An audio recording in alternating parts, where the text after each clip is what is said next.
ஒரு நபித்தோழர் ரசூலுல்லாஹி ஸல்லல்லாஹு அலைஹி வஸல்லம் இடத்துல வந்து, யா ரசூலல்லாஹ், கியாம நாள் எப்பொழுது வரும் என்று கேட்கிறார்கள்.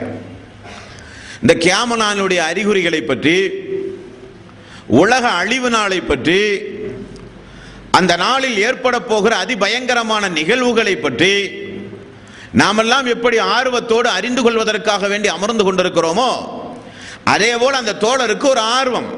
யா ரசூலல்லாஹ், கியாம நாள் எப்பொழுது வரும்?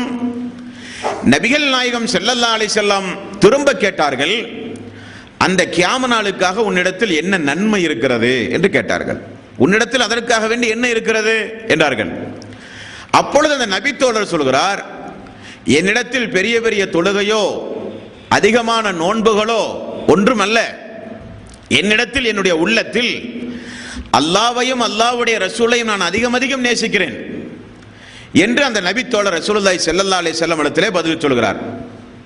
கடமையாக்கப்பட்ட இபாதத்துகள் என்னிடத்திலே உண்டு, என்னுடைய உள்ளத்தில் அதிகமான நேசம் அல்லாஹ்வுக்கும் அல்லாஹ்வுடைய ரசூலுக்கும் உண்டு என்று சொல்லுகிறார்.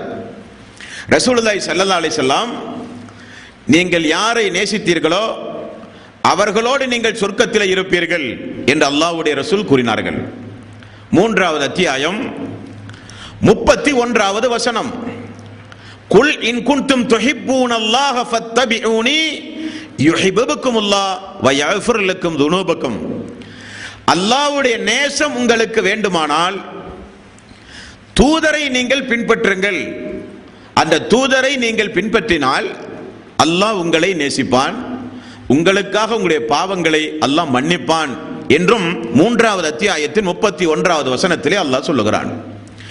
அப்ப மறுமையினால் வருவதை நாம் எல்லாம் சந்தேகத்திற்கிடமில்லாமல் ஒத்துக்கொள்கிறோம். மறுமை நாளுக்குண்டான நிறைய அடையாளங்கள் இந்த பூமியில் தெரிவதை நாமெல்லாம் விளங்கி வைத்திருக்கிறோம்.